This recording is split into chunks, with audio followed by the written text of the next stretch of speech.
Good morning, students of 3rd BSc MLT.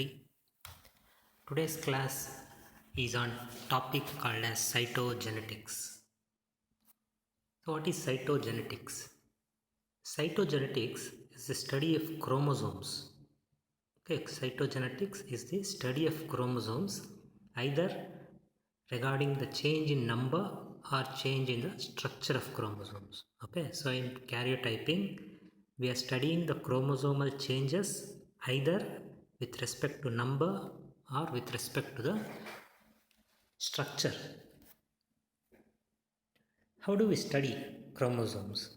To study chromosomes, there is a technique called as karyotyping.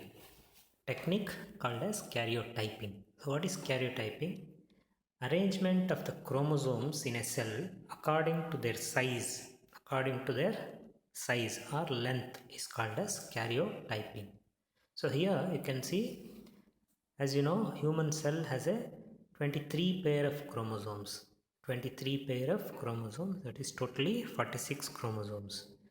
Among 23 pair, 22 pairs are called as autosomes and one pair is called as sex chromosome. Okay, so in this patient you can see the sex chromosome consists of one X and one Y chromosome. That means it is a male patient.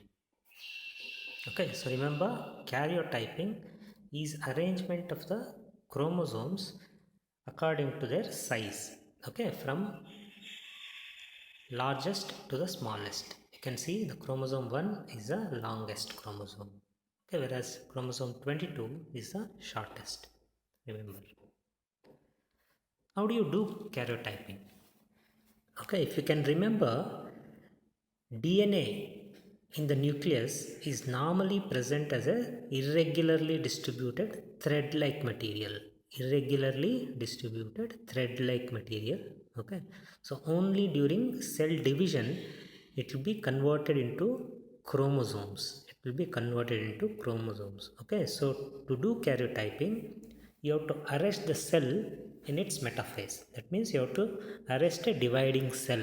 Okay, so first cell has to be arrested in its metaphase and then chromosomes should be stained. Okay, chromosomes in the nucleus should be stained.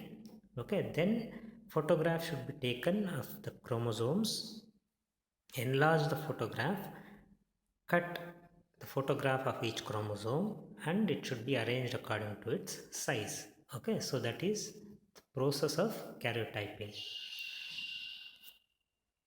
So you can see here, first there is a photograph taken of the chromosomes which are not arranged. Okay, then when you arrange these chromosomes according to their length, that is called as karyotyping.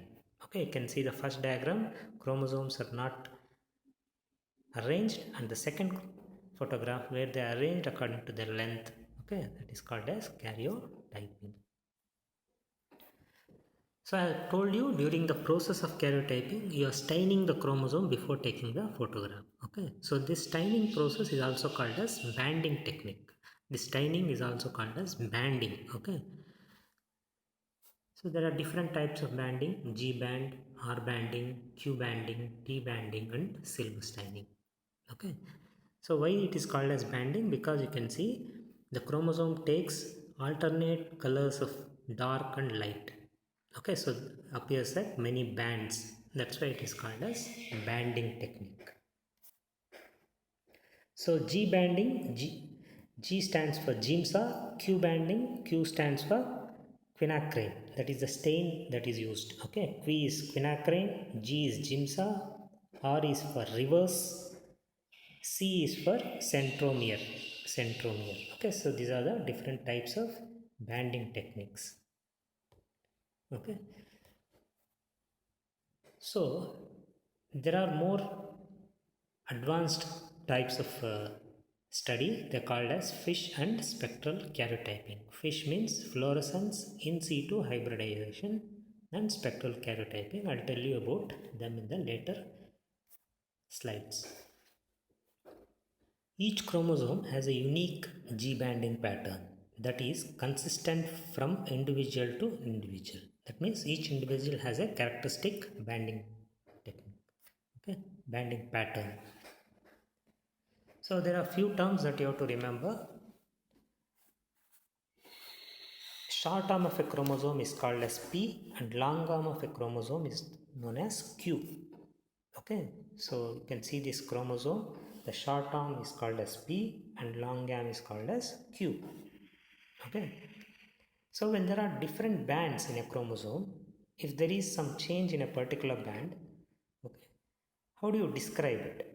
Okay, that means you have to give address, you have to give some address to the each and every band.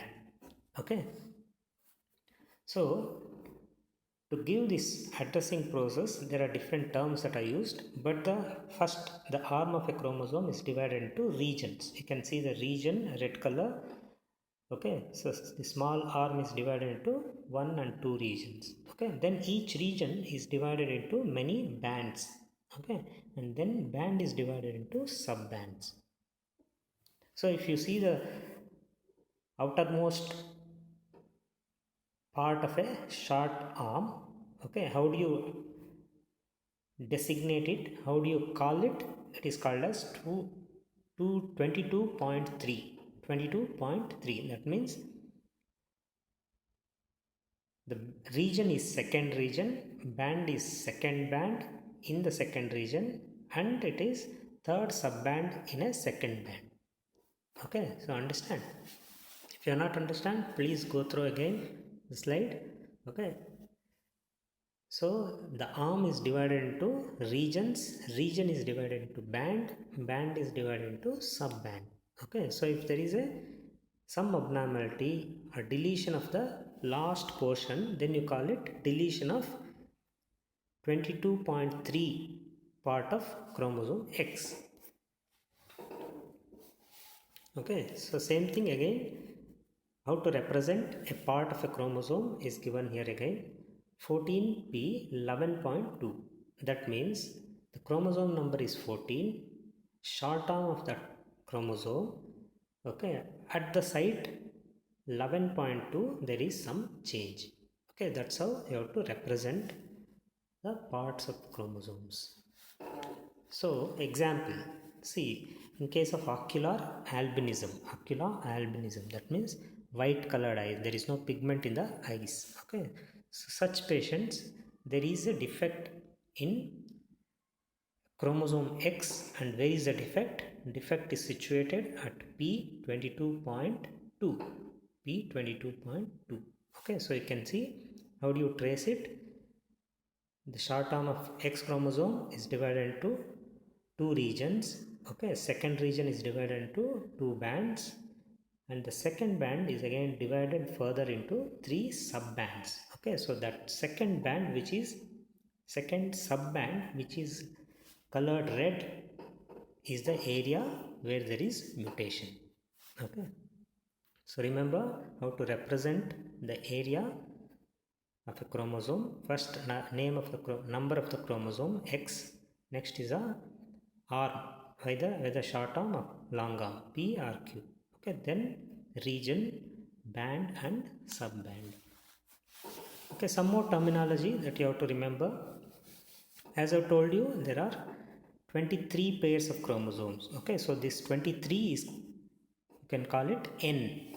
Okay, so triploidy, when there is 3 times N number of chromosomes in a cell, is 3 times the N, that is 69 chromosomes, it is called as triploidy. Okay, so there can be sometimes abnormal number of chromosomes. Okay, either congenital defect or in case of tumors.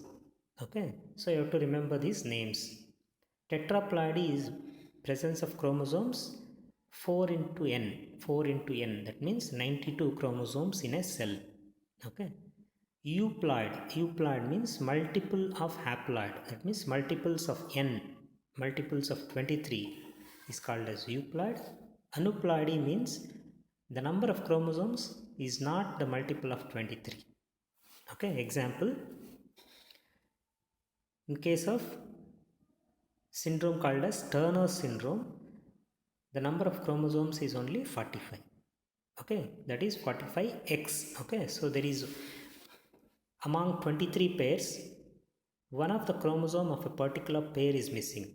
Okay, here it is